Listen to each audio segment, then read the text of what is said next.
Hola Santiago, hola Chile, hola al mundo que nos sigue a través de cooperativa.cl. 10 grados la temperatura actual, 23 la máxima que se espera para hoy. En nuestro primer café de este jueves 10 de abril. ¿Por qué? A ver, este es el programa transparente, ¿no es cierto? ¿Por qué vengo corriendo? Porque estaba en la Radio Universo, que está aquí abajo. La nuestra radio. No es competencia. Es nuestra radio querida, hermana, que está aquí abajo a un piso, así que subí la escalera corriendo. Por la escalera esto. Claro. Pobrecita, saque el resuello. Estamos hoy en el primer café con José Miguel Burmeister, que es abogado, secretario general de la Universidad Alberto Hurtado. ¿Cómo estás? Muy bien, Cecilia, muchas gracias. También nos acompaña Adriana del Piano, que es la directora ejecutiva de la Fundación Educación 2020. ¿Cómo te va, Adriana? Muy bien, gracias. Y estamos esperando a Pablo Matamoros, que ya va a llegar. Él no está en otra radio, está en un taco, ya. Bueno, ya va a estar con nosotros. Bueno, ¿qué onda? ¿Cómo les va? Bien. Semana noticiosa. Semana noticiosa. Muchas noticias en el diario. Oye, ayer me llamó la atención la salida a terreno de la presidenta en una pyme. En Conchalí. En Conchalí. Una imprenta en la zona norte de Santiago, sí. Como, a ver, respondiendo a todas las dudas y a todos los cuestionamientos sobre la reforma tributaria, en un tono así como ya un poquito más alto o enfático, tratando de dejar en claro y de desmentir algunas aprensiones que habían surgido por parte de la oposición respecto a esta reforma tributaria. ¿Qué les parece a ustedes? ¿Cómo se está dando esta discusión que ya tiene palabras como Guerra Fría, como que esto es la retroexcavadora de las empresas, bueno, en fin. Entreplanadora y retroexcavadora. No, mira, yo me alegro de lo siguiente. Yo creo que ha pasado muy poco tiempo, llevamos menos de un mes justo casi de gobierno, y las dos principales reformas comprometidas de las tres fuertes compromisos que tiene el gobierno están ya sobre la mesa, y eso es parte de la democracia. Yo creo que el haber enviado el proyecto de ley sobre reforma tributaria, bueno, es lo que va a permitir que se haga un debate que se va a hacer de todas maneras con todos los sectores. Además, el tema tributario, Cecilia, es un tema que para los que están encima de él cotidianamente, lo manejan, lo entienden, etcétera. Para la ciudadanía es difícil de seguirlo, sí. Más allá de decir, mire, van a aumentar los impuestos del 20 al 25 para las empresas que ganan más recursos, bueno, eso lo entiende cualquiera. Pero cuando ya entra la explicación de lo que es el FUT, entran los detalles de los impuestos complementarios, etcétera, se complejiza. Yo creo que no es fácil de entender. Pero mira, no es fácil. Y además hay unos panfletos. Pero es tan difícil, sabes que mira, yo soy abogado de la Chile, tuve un gran profesor de Derecho Tributario, no soy tributarista y el tema ciertamente es complejo, pero también lo complejizan más de la cuenta quienes no quieren que se entienda. Ya había una campaña del terror, ya hay que decirlo, una campaña del terror que impide, y que la verdad que es muy tonto, porque la campaña del terror de ciertos medios de comunicación, por cierto, no la cooperativa, habla una cosa como, trata de confundir más que de plantear propuestas. Y ahí yo no creo que sean los medios de comunicación, yo creo que son los representantes de no, pero las... Mercurio, Cecilia, ha sido, perdona con nombre y apellido, ha sido, sus titulares por lo menos ha sido realmente constante, perseverante, día a día. La semana pasada, me acuerdo, era pero dio duro. Y ahí yo creo que hay un tema que impide el diálogo. Si uno puede tener posiciones diferentes en esto, pero el fondo de la reforma tributaria no es nada de complejo. Pero yo destacaría dos cosas, ¿sabes? Que en primer lugar la presidenta ha tomado en sus manos el explicar, escuchar, debatir directamente en la etapa prelegislativa todavía con muchos sectores que efectivamente o se van a ver afectados por lo positivo o lo negativo que el proyecto tiene. Creo que lo que hizo ayer de escuchar a los partidos, parte de los partidos de la oposición, escuchar hoy día a los gremios empresariales, ayer con las pymes, etcétera. Bueno, me parece que es parte de la democracia y parte de cómo se explica lo que se quiere hacer, y seguramente, más allá de los pilares fundamentales del proyecto, el proyecto va a sufrir, como todo proyecto de ley, va a sufrir reformas, acotaciones, cambios, porque finalmente el Parlamento también es colegislador en esta materia. Yo creo que ese es un tema que yo destacaría fuertemente. Y lo otro es este tema, la UDI, porque esto está firmado por la UDI que entiendo hoy se reúne con la presidenta, me parece bien que vaya y le haga todos los planteamientos que quiera a la autoridad, que vaya al Parlamento, que hable por sus medios. Lo que no puede hacer es hacer unos panfletos horripilantes, feos además, mal de ser. ¿Por qué no puede la libertad de expresión? Puede, pero yo considero que no puede discutir un tema tan complejo y tan importante para el país por un medio en el cual no está explicando nada, no está aclarando su postura, solamente está señalando una campaña bastante del terror. Yo creo que en libertad todo es posible. Me por parece favor, señor mal. Matamoros, apúrese, porque si no aquí no vamos a poder No tiene quien defienda. Quien defienda su postura, por favor, la postura de la oposición. Yo la voy a defender en el sentido de que ellos tienen todo el derecho a sacar lo que quieran. Yo estoy de acuerdo. Y de dar a conocer cuáles son sus aprensiones. Y la postura de ellos es que a medida que van conociendo más en detalle, van dando cuenta de que esto es una reforma mucho más profunda, la más importante que se ha hecho en años y años, por lo tanto merece toda la discusión del caso y no que los vengan a apurar. Toda la discusión, bienvenido sea. Pero los han apurado. Yo creo que hay un partido político serio, el más grande, como dicen ellos, del país, que tiene, no puede ser un medio, un panfleto, con la olla y el martillo, con esto, haciendo una caricatura, hacer un debate serio. Es lo que a mí me parece que no corresponde. Porque además hay gente que espera, yo tengo amigos míos, algunos de derecha o independientes, que son pymes y que tienen terror frente a esto. Y en ese terror, yo si fuera derecha, que no lo soy, por cierto, o si fuera... ¿Usted es demócrata cristiano? Soy demócrata cristiano, de centro izquierda, a mucha honra. Pero si fuera de derecha, trataría de explicarles con razones, con argumentos. Y si fuera del otro lado, trataría también, porque hay un temor, y el temor es frente a la ignorancia de qué de verdad hay acá. Y si hubiera errores, por ejemplo, si de verdad esto afectara a las pymes en algún aspecto, si de verdad lo hiciera, o si las facultades del Servicio de Impuestos Internos quedarían demasiado amplias, o qué sé yo, distintas observaciones que uno puede hacer, hagámoslo de manera constructiva, exponiendo razones, en algunas vamos a estar de acuerdo, en otras no, pero no con campañas que son más bien desinformativas y no contribuyen a un debate. Bueno, depende, serio. Porque hay otros personeros que se dedican a explicar muy bien y con argumentos el tema de la reforma y por qué no les parece. Hay comisiones, hay debates. Hoy, por ejemplo, a propósito del Mercurio, en el Cuerpo de Economía y Negocios, que titula Presidenta Bachelet se reúne hoy con la CPC. Exacto. En La Moneda, en plena discusión de la reforma tributaria, y que Andrónico Luksic entra en el debate y dice: confiamos en que nuestros legisladores hagan un profundo estudio a fin de que puedan considerar los efectos que estimamos negativos en su eventual aplicación.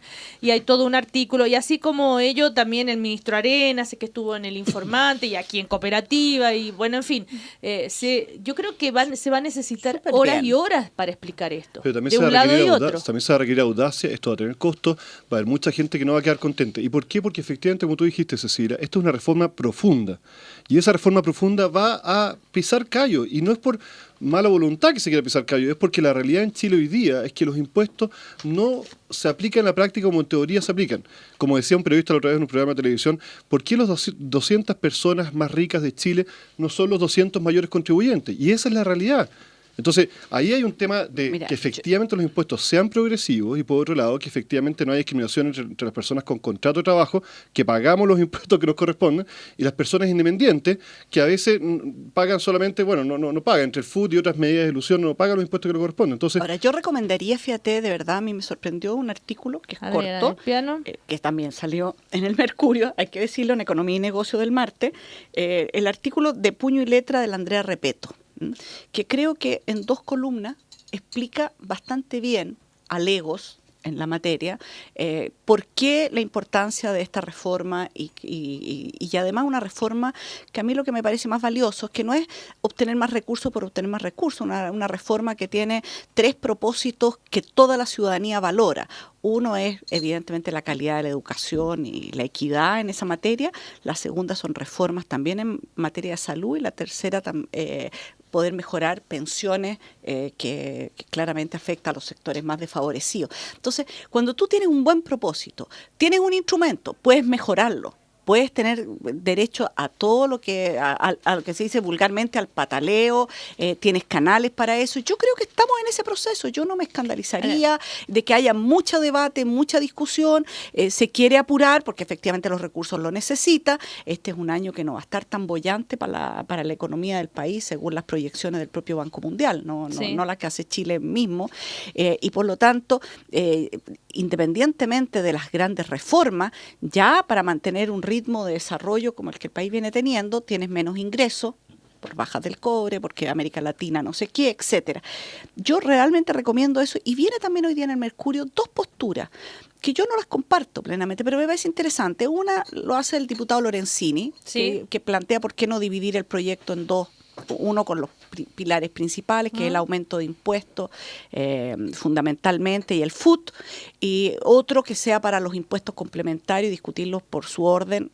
Alguna razón tendrá Hacienda de ponerlo todo junto en un paquete, pero en todo caso es una propuesta, ya una contrapropuesta.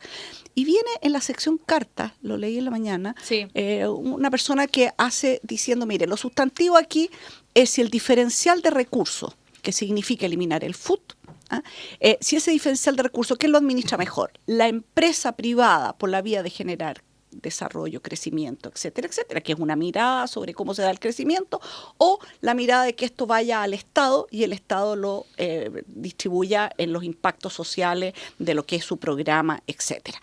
Lo simplifica, yo sé que está muy simplificado, pero de todas maneras me parece a mí que lo valioso de todo esto es que está encima de la mesa, se está debatiendo, se está discutiendo. Y mientras más pedagogía se haga para esto, es más gente la que va a poder opinar si le parece o no le parece. Me imagino que lo último que dijiste, yo no leí esa carta, pero el tema de quién administra mejor tiene que ver con una propuesta que había en la derecha de por qué en vez de eliminar el FUT no se mantiene, que lo puedan postergar el pago de tributación por esas utilidades, pero con intereses. Es una propuesta que está sobre la mesa. Yo creo que el problema es que el futuro ya está tan desacreditado, Adrián, y te lo digo como abogado. No, pero por favor, si yo solamente estoy diciendo, yo no estoy pronunciándome porque de verdad me declaro bastante ignorante en el tema de esto, pero creo que lo que valoro es que son propuestas concretas que apuntan a abrir el debate en el sentido que a mí me parece que es un sentido más pedagógico. Eso es todo lo que yo diría. Lo que sí podrías tal vez, Adriana, aportar es que uno de los argumentos que tiene la oposición es decir, a ver, pero nosotros no sabemos para qué se va a usar exactamente esos fondos que se recaudarían con la reforma tributaria. Se nos dice que en educación, pero ¿qué en educación? Mira, yo Tú, creo que como Educación 2020, ¿ustedes tienen más información, más detalles sobre en qué más o menos, un poquito más detalle, en qué va a consistir esa reforma educacional? Mira, la reforma educacional tiene varios componentes y muchos de ellos tienen costos bastante altos. Ampliar absolutamente todo el sistema de jardines infantiles y la educación prebásica como un eje fundamental para el país es muy importante. Yo no tengo aquí los datos del costo exacto de esto, pero efectivamente es un costo muy grande llevar no solo el kinder que quedó aprobado en el gobierno anterior, sino lo que es el pre-kinder y jardín infantil y la necesidad de esa lacuna que tiene el país. Eso ya de por sí es un bien público enorme. El segundo tema es que efectivamente el país tiene que enfrentar el tema de la carrera docente. Si no mejoramos la calidad de la formación de los profesores, el sueldo de los mismos, armamos una carrera docente, no medidas picoteadas. Eso tiene un costo enorme porque casi el 80%, 90% de todo lo que se gasta en educación son los salarios y los sueldos de los profesores. Y después aparece el tema de la educación superior. Y el tema de la educación superior es más vistoso, en el sentido de que, bueno, fue la demanda de los jóvenes en la calle, etcétera, etcétera. Y evidentemente el compromiso que ha tomado el gobierno de llevar el tema de la educación superior, la gratuidad en un plazo determinado, bajo un conjunto de condiciones, es un tema importante, pero incluso para nosotros, y así lo hemos hecho ver como Educación 2020, antes que eso, todo lo que para que se pueda dar incluso esa situación, si no va aparejado con la ley de acreditación y con instituciones de calidad, etcétera, esto sería un hoyo negro por el cual se va la plata.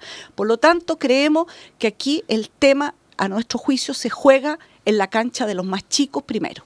o sea, prebásica, básica con todo lo que es carrera docente, básica y media con carrera docente, y un tema muy importante que nosotros se lo hemos planteado al ministro y lo seguiremos planteando, tiene que ver con la educación técnico-profesional. El país requiere el 40% de toda la matrícula de la educación media, y a veces no se sabe, efectivamente es educación técnico-profesional, son los niños, el primero y segundo quintil básicamente, es la expectativa de la familia de que el niño salga a cuarto medio con alguna cartón que lo acredite de algo. Sabemos que esa es una mala educación, que hay que invertir muchísimo más, que el país requiere técnicos, por otro lado, y que eso no conversa además con la educación técnica del nivel terciario. Ese es nuestro foco fundamental y eso creemos que los recursos tienen que ir hacia allá. Educación 2020, ¿conocen más detalles de la reforma educacional?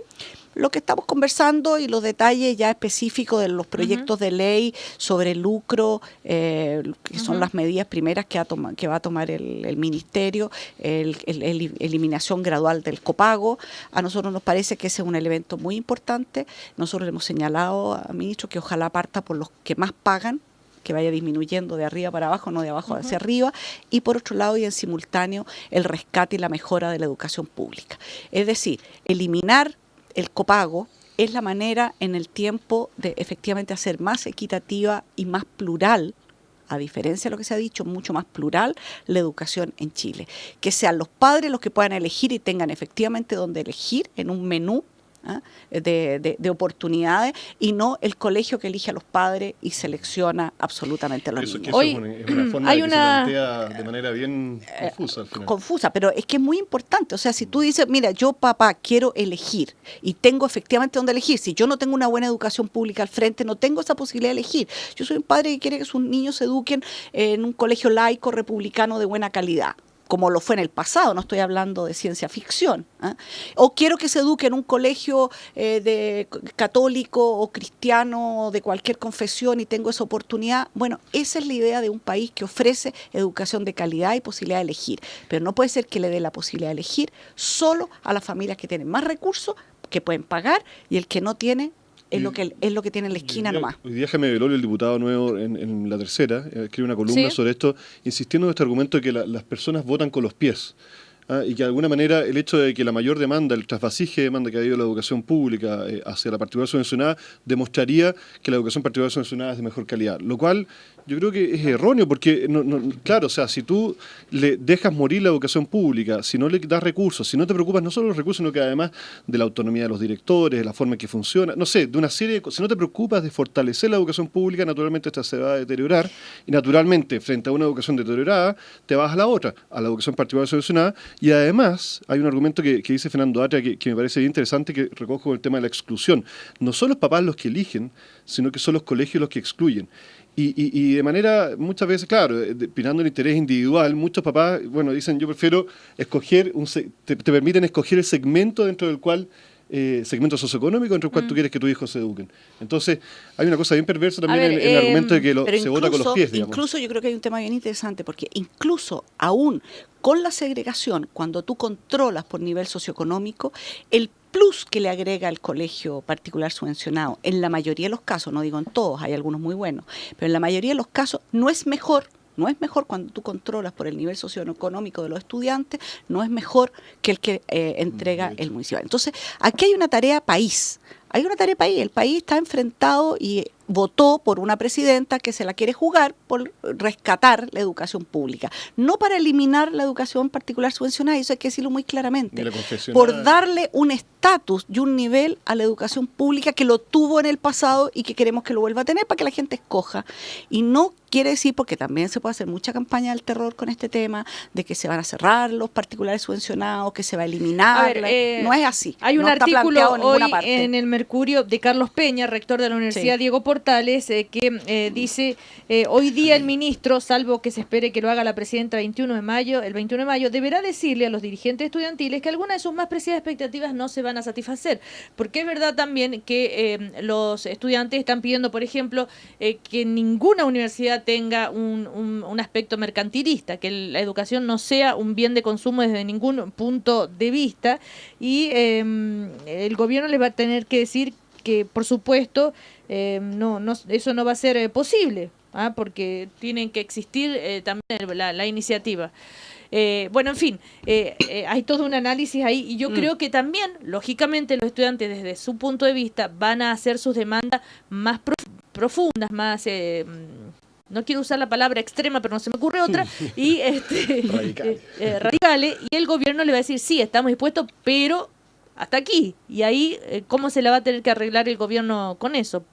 Que hay muchos intereses también en juego y naturalmente cada uno mira el interés particular desde el cual habla. Interés particular no significa interés individual, sino que naturalmente las universidades estatales defienden su interés, los estudiantes defienden otro interés, entonces, y es difícil ser ministro, me imagino, de educación en ese contexto, no quisiera estar en zapatos.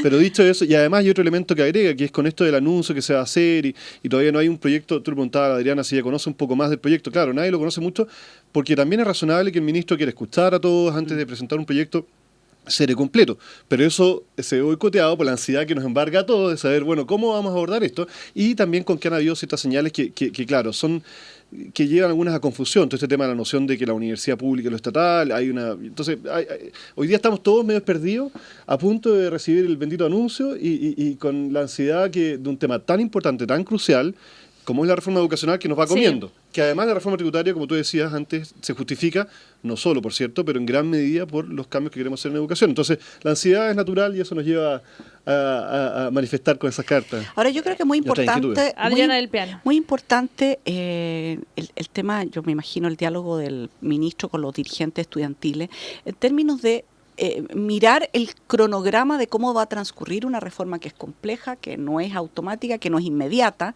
Él ha señalado que va a enviar al Parlamento los proyectos antes del 21 de mayo, que tienen que ver con lucro, copago, segregación y también el tema de la transparencia en los recursos, que en el fondo es decirle, mire, con la plata y con la subvención del Estado no se puede lucrar. ¿Me explico? Ahí hay un tema muy, muy fuerte y eso va a ser.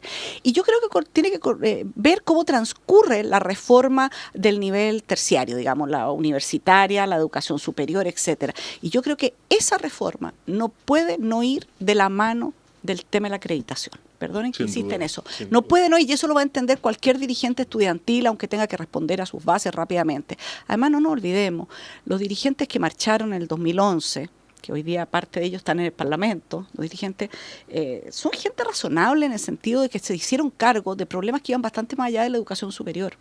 También trataron el tema de la educación técnica y también trataron el tema de la calidad de la educación básica y media. O sea, el tema de fondo, esta idea de mercantilizar la educación, que sea un bien de consumo y no un derecho, abarcaba todos los sectores. Pero, Adriana, pero si existen las universidades privadas, si por ley no tienen fines de lucro, pero tú como familia tienes que pagar igual, es un bien de consumo. Evidente, nos guste o no nos guste la palabra. No, porque yo creo por lo menos que aquí había un cambio, como dicen los críticos, un cambio de paradigma, pero de verdad hay un cambio de paradigma que al menos a mí, yo creo que a muchos chilenos nos costó entender, porque alguna veníamos con el marco cultural de la Constitución del 80 y uno se acostumbra después de vivir un tiempo bajo un marco cultural a lo sí, perdón, pero lo que pasa es que como Pablo Matamoros no llega y yo quiero también que se escuche la voz de la oposición, por favor, hemos llamado al diputado Felipe Ward, que es el jefe de bancada de la UDI. ¿Cómo está, diputado? Muy buenos días.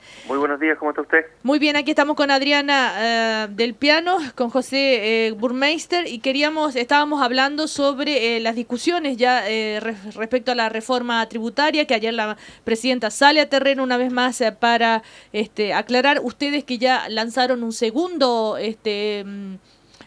no quiero decirle panfleto, manifiesto o afiche, en fin, que fue catalogado como más o menos de la época de la Guerra Fría. Sí, a ver, si usted me puede resumir esta estrategia que están asumiendo para manifestarse en contra de esta reforma.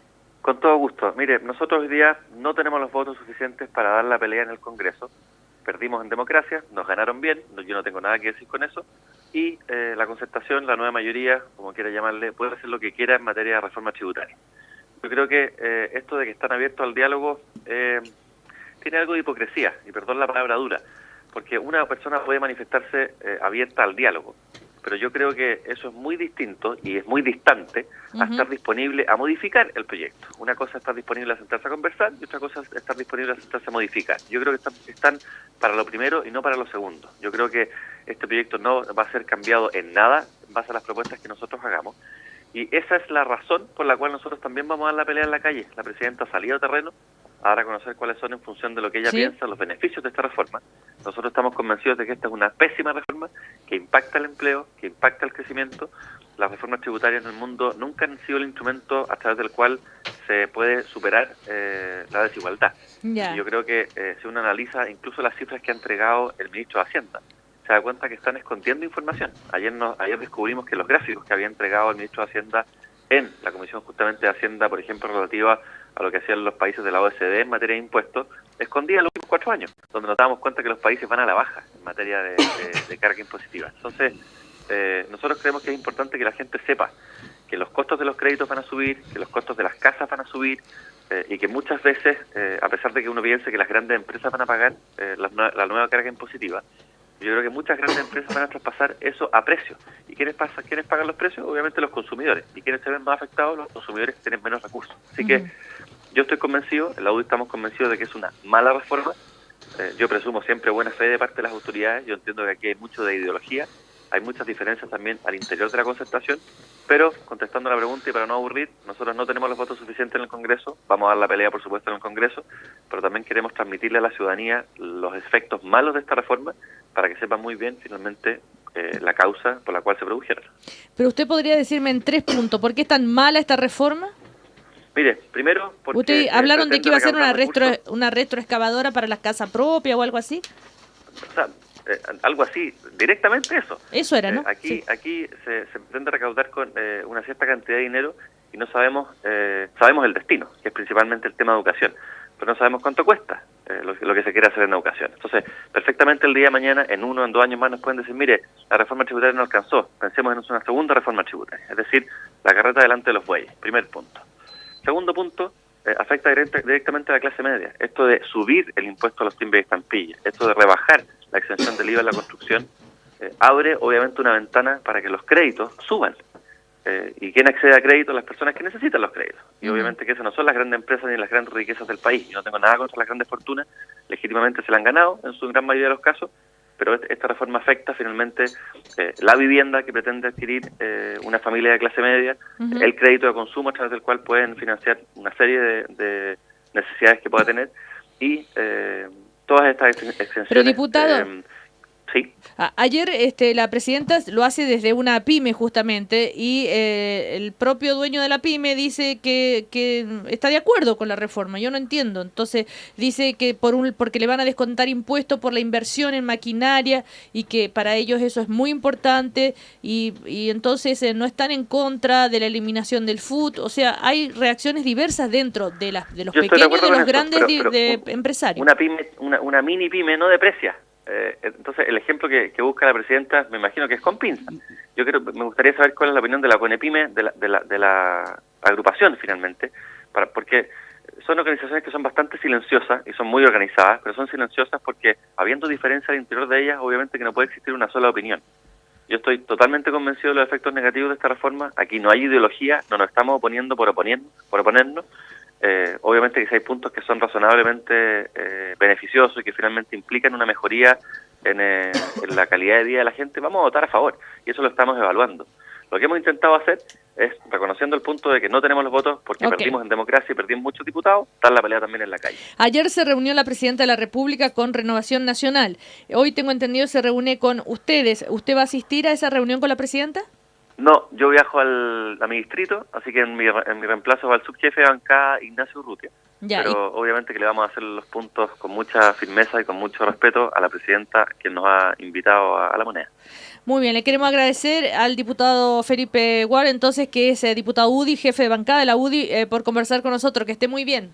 Que tengan buen día, muchas gracias. Bueno, nos vamos a ir a comerciales. Antes le voy a dar la bienvenida a Pablo Matamoros, que llegó Pablo Matamoros, que es experto en comunicación de política digital, director de la LUF, Matamoros y Necochea, pero sobre todo está aquí porque él es una persona muy cercana al presidente de la República, Sebastián Piñera, fue asesor de él, entonces no sé si ya hace parte del piñerismo, como se le ha llamado a esa nueva corriente. Y también decirles que estamos acompañados de la Universidad Alberto Hurtado. ¿Cuál será el efecto de la actual desaceleración económica sobre el emprendimiento? ¿Sabía usted que los negocios más innovadores se han iniciado en tiempos de crisis? Bueno, estos temas aborda la nueva edición del Observatorio Económico, disponible en el sitio web de la Universidad Alberto Hurtado.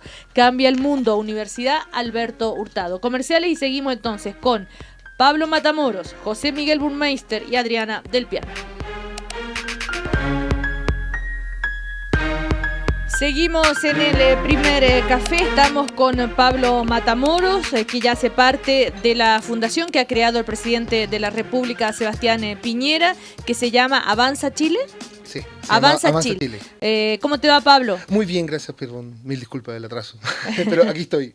Aquí está. Bueno, Adriana Del Piano y José Miguel Burmeister. Estábamos, a ver, Pablo Matamoros, usted tiene la palabra. Primera pregunta, ¿existe el piñerismo? Piñera está trabajando para ser el candidato del 2017. Y tercera pregunta, por llegar tarde. Bueno, vamos. Bueno, yo creo que básicamente tenemos hay un gran activo en la centro derecha, que es el expresidente Sebastián Piñera, activo electoral, activo de presencia, activo, pero aquí no es que exista el piñerismo ni que esté trabajando él directamente para ser candidato. Yo creo que esto es una cosa de pragmatismo, o sea, falta mucho tiempo, faltan 3 años para las próximas elecciones, y lo que hay que pensar, ¿quién va a estar mejor posicionado aquí al 2016 para ser candidato? O sea, falta un tiempo, yo creo que todos tienen que estar trabajando para ser candidato, no es una cosa de ansiedad ni nada. Lo que pasa aquí, yo creo que la centro derecha tiene que tomar una opción de llegar unidos con candidatos. O sea, vienen 2 procesos electorales, que es el municipal y luego las elecciones generales, como dicen los españoles, en el cual hay que ir unido con una propuesta coherente. O sea, tenemos que avanzar. Y ahí el que trabaje, sea X o Z, el que tiene que avanzar a Pero llegar esto a es un eso. nuevo partido político. ¿Qué va a hacer Piñera? ¿Va a volver a RN? Yo creo que no. Yo creo que el expresidente Piñera, o sea, bueno, formó gobierno, fue el primer gobierno de centro derecha en democracia, y esperemos que tengamos más. Lo que sí mostró Sebastián Piñera es que, más allá de los bemoles, lo bueno y lo malo, es que pudo armar una coalición, congregar una coalición para poder, de cara a formar un gobierno, en donde había gente de Renovación Nacional, de la UDI, Independiente, etcétera. Entonces, aquí me parece muy extraño cuando la gente considera casi legítimo, es como dicen, Piñera está haciendo campaña, es como, bueno, sí, o bueno, no. O sea, es como, pero aquí todos tienen la misma opción. O sea, hay que ser pragmático y llegar a una encuesta o lo que pase de aquí de cara a las próximas elecciones. Perdona, una pregunta, sí. Pablo. ¿Cómo lidiamos ahí? Siempre mi problema ahí, con estos liderazgos que no se meta al partido, que son... ¿Cómo lidias con el tema del caudillismo y con que el eventual capital político que tiene, yo entiendo el pragmatismo, con el capital político que pueda tener el presidente Piñera, ¿por qué lo centra en él y la gente de su confianza y no en mejorar los partidos, que son las instituciones permanentes que van más allá de las personas? Pero yo creo que aquí es lo que pasa, que hasta hace un mes él era jefe de un gobierno. O sea, un jefe de un gobierno que tiene... Te preguntaron en el fondo si va a entrar de nuevo a Renovación Nacional. Yo aquí no lo sé, yo no estoy en la cabeza de él, pero yo creo que aquí, bueno, por estatuto tuvo que renunciar a la militancia de Renovación Nacional a ser presidente de la República. Yo cuando escribieron ese estatuto no pensaban que iba a tener un presidente de la República, pero pasa que yo era una legítima opción, que no existe, o sea, no es que esté haciendo campaña, yo creo que él está ligado a la vida pública, él está preservando algún legado de lo que fue su gobierno, pero aquí todos tienen una legítima opción, sea quien sea. Que el mayor liderazgo de la derecha, el mayor capital político de la derecha, como tú mismo lo dijiste, se margina en un partido, no lo ha dicho, pero... O sea, bueno, yo creo que todavía no cumplimos un mes de que es expresidente, o sea, falta, esto también tiene que cantar, tiene que avanzar todo esto, o sea, no es que... se cumple un mes en un par de días desde que dejó de ser presidente de la República. Creo que lo que él y... ¿Te puedo hacer una pregunta solamente? Mira, Adriana Del Piano. Yo creo que es perfectamente legítimo que el presidente Piñera junte a la gente más cercana y genere un centro de pensamiento, de acción, etcétera. Es súper legítimo. Mi pregunta es la siguiente. Ya gobernar la alianza fue complejo y difícil. ¿Ah? ¿Hasta qué punto esta esta apuesta que está haciendo el expresidente Piñera, no lo aísla o lo aleja, más bien, mucho más aún, o sea, genera una fuerza centrípeta y no centrífuga con la UDI concretamente o con otros sectores. Yo creo que el fraccionamiento de la derecha, que a lo mejor es propio de las derrotas, puede tener muchas explicaciones, pero yo creo que hay un tema más de fondo, y es que hay diferencias, yo siento bastante más fuertes e irreconciliables. Ahora, en política todo puede ser y las coaliciones existen, pero hoy yo siento que esta línea que escoge el expresidente Piñera lo aleja aún más de la mitad de lo que era su gobierno. Entonces, no sé qué significado tiene eso. Acá yo creo que, insisto, brevemente, porque tenemos muchos temas para conversar. Pensamos que no es el presidente Piñera, que es cualquier persona. Yo creo que aquí, insisto, es pragmatismo. O sea, aquí existen partidos, es decir, hay un fraccionamiento que claro, después de una derrota, pero lo que hay que hacer es avanzar. O sea, aquí el llamado yo creo que tenemos como sector, como centro derecha, es a lograr ponernos de acuerdo, de alguna manera, en llevar candidatos y en llevar un proyecto político de cara a las elecciones municipales y parlamentarias. Si no llegamos con un proyecto político cohesionado y único, sea bueno, malo, más allá de la ideología, de aquí de cara a las elecciones municipales del año 2016, no hay ningún futuro. Creo que lo relevante es aunar criterio. Entonces, la apuesta que puede tener el presidente Piñera o pueden tener distintos precandidatos, que no puede ser que existan precandidatos a menos de un mes de haber dejado de ser gobierno, es avanzar y lograr consolidar una fuerza política. Bueno, Pablo Matamoros en esta primera invitación al primer café está como dando cuenta de en qué y está dando cuenta de en qué postura y desde dónde él está, ¿no es cierto?, hablando. Ahora vamos a los temas que estábamos conversando. Hay respecto a lo que nos decía recién el diputado Felipe Guar, hoy se reúne la UDI con la presidenta de la República. Adriana del Piano, brevemente tú querías hacer un apunte. Mira, a mí todo el mundo puede tener ocupaciones y problemas, pero creo que él, que es jefe de bancada y es un trabajo y lo eligieron sus pares, invita a la presidenta de la República. Yo creo que la excusa de que voy a estar en mi distrito me parece una disculpa compleja, por decirlo lo menos, no la quiero, inapropiada totalmente.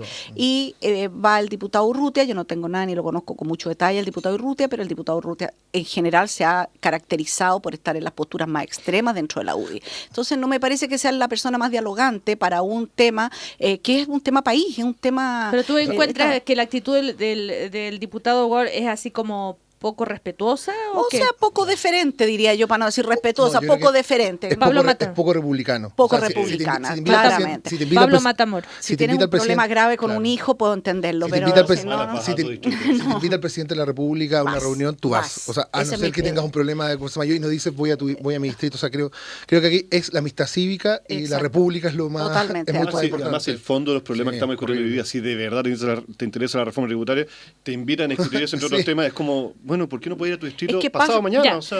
Parte de la base, y él lo dijo, de que no cree que haya ninguna modificación, ningún diálogo. Entonces, cuando no crees, entonces te están invitando, hazlo ver ahí en esa instancia cuáles son los cambios que tú quieres, no en papeleos en la calle. Eso Pablo Matamoros. Sobre la reforma tributaria creo que, o sea, bueno, no entendemos nada. Hemos visto que el ministro Arena ha explicado poco y nada, pero no hay que... ¿Por qué tú dices que el ministro Arena ha explicado poco y nada si ha estado en 50 entrevistas? 55 el año pasado los proyectos. Es difícil el tema, pero no ha habido miles de oportunidades para informar. Y tendrán que haber otras miles más, seguramente. Pero más allá de que estemos de acuerdo o no estemos de acuerdo con la reforma tributaria, creo que si eres parlamentario tienes el don de influir.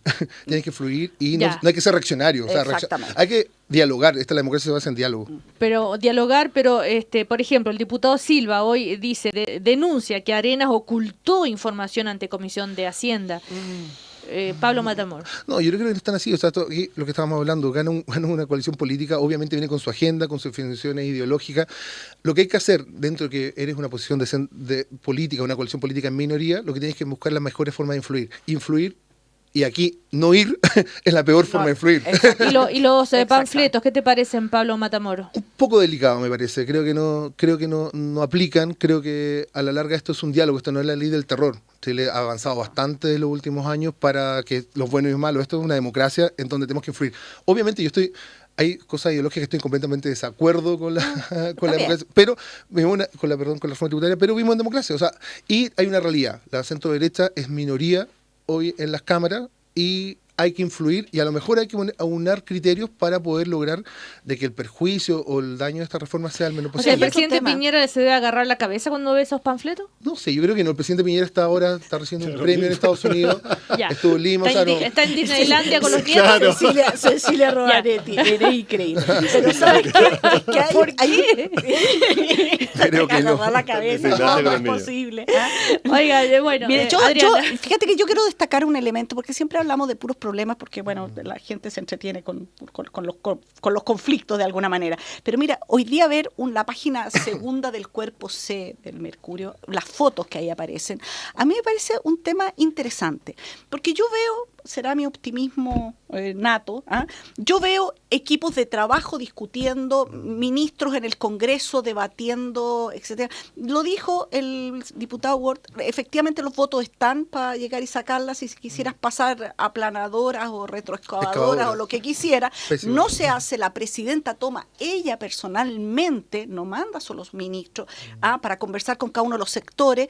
Es en el fondo buscar un tema de tener ciertas políticas mucho más consensuadas, a lo mejor no va a haber consenso a la larga, pero pueden haber modificaciones, si no tú no invitas a conversar. Nadie. Aquí básicamente entender que disentir no es una pelea, sino que... Yo le agregaría lo siguiente, junto con eso veo personeros de la derecha conversando con gente en actitud muy cívica, con los personeros de gobierno, y por otro lado, quisiera destacar, porque a lo mejor no vamos a tener tiempo, yo he escuchado ya 2 o 3 veces a la ministra de la Vivienda, a Paulina Zabal, dando una explicación pormenorizada cómo se va a enfrentar la reconstrucción del terremoto, y de verdad que a mí me ha dado gusto, no solo porque ella expresa un esfuerzo, pero que tengamos a un mes, menos de un mes, ¿cuándo fue el 1 de abril? Perdona, 10 días. Aquí pasa que Pablo, mientras la delegada presidencial está en Valparaíso y está en el sur de Chile, mientras tuvo un terremoto hace una semana en el norte, o sea, creo que es un problema de agenda terrible. Pues pero están todos los ministros. Pero todos los ministros están en el gobierno está preocupado de buscar yayas en la reconstrucción del gobierno anterior, en vez de estar preocupado de avanzar al norte. ¿Por qué la delegada presidencial no está en el norte de Chile donde tuvimos un problema? Yo creo que tiene que hacerse cargo. Yo creo que hay que hacerse cargo, que es lo que quedó pendiente. O sea, nadie duda de que hubo un esfuerzo de reconstrucción del terremoto anterior, sin lugar a duda, pero también estamos claros, y lo dijo el gobierno anterior, de que faltaba mucho. Hay que ver qué de eso para poder reponer. Pero este país que vive en terremotos... Algo que está irritando mucho a la oposición es el retiro de proyectos de educación superior. En general, varios proyectos que se están congelando o suspendiendo, y el último es esto de que el gobierno está evaluando suspender el Elige Vivir Sano, que era el programa estrella, ¿no es cierto?, del gobierno de Sebastián Piñera, comandado por Cecilia Morel. Una palabra al respecto, Burmeister. Gracias, Rovaretti. No, súper claro. Yo creo que en todas estas cosas lo importante es fijarse cuáles son los principios en juego, y aquí el principio, por lo que se lee en los diarios, es que el actual gobierno opina que el programa Elige Vivir Sano era demasiado, dejaba todo así al laissez-faire, a lo que quisiera la gente, en el sentido de establecer incentivos, y en cambio este gobierno dice, pero tiene que haber un poco más de garantizar que efectivamente se cumplen los objetivos, y en ese sentido no dejar todo a la elección. O sea que vamos a estatizar el Elige Vivir Sano. Pero efectivamente hacerse cargo que efectivamente en los colegios se ofrezca comida sana, que cambie los hábitos chilenos. O sea, es un rol más protagónico del Estado, más de garantizar, y no solamente decir, vamos a ver. A mí me parece terrible que iniciativas que, también lo mismo, amistad cívica, coherencia en el discurso, obviamente hay distintos vaivenes ideológicos, que es garantizar o que es dejar ser que la gente pueda optar. Creo que el Elige Vivir Sano cumplió un rol importantísimo, fue una marca muy potente. Obviamente que viene la institucionalización, que de qué ministerio depende, cuáles son las platas, pero básicamente es una gran marca, es un gran activo que tiene este gobierno. ¿O marca? Marca Elige Vivir Sano, o sea, lo habló mucha gente, o sea, funcionó muy bien, y yo creo que más que evaluar, cerrarlo, yo creo que evaluar, a lo mejor cambiar, a lo mejor principios, todo, pero creo que fue un gran principio adoptado por la primera dama Cecilia Morel. ¿Puedo decir algo al respecto? Mira, Cecilia. Erradicarlo me parece un error. No, yo creo que no. Mira, yo te voy a poner un solo ejemplo. A mí me tocó estar un año en ese trabajo de primera comadre, primera dama. Y yo creo que cada persona le busca poner su impronta más allá de las instituciones que se han ido creando, porque hoy día claramente Prodemo, Integra, son grandes instituciones del Estado, Estado, y yo no sé si en algún minuto pasarán a los ministerios respectivos desde los cuales reciben recursos o no. Pero los programas que no viven en una institución y en una ley, son programas de articulación yo creo que es muy importante que vivan, y lo digo para que tú lo ubiques. Mira, Sonrisa de Mujer fue el gran programa del gobierno del presidente Lagos.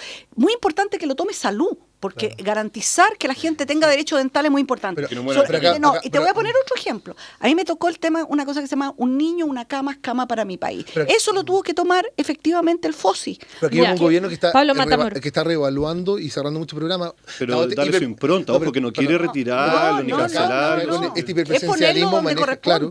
Momento. 2020 se reúne con Aizaguirre hoy día. Sí. Ya. ¿Para qué? Para educación técnico-profesional, que le vamos a llevar una demanda ciudadana por una parte y también propuestas concretas en esta materia. Perdonen, pero se nos terminó el primer café, solo que me llega pongo atención a una información respecto a la reforma tributaria, que los diputados de la Alianza se retiraron de la Comisión de Hacienda. Ayer no escucharon hasta el final todo el tema.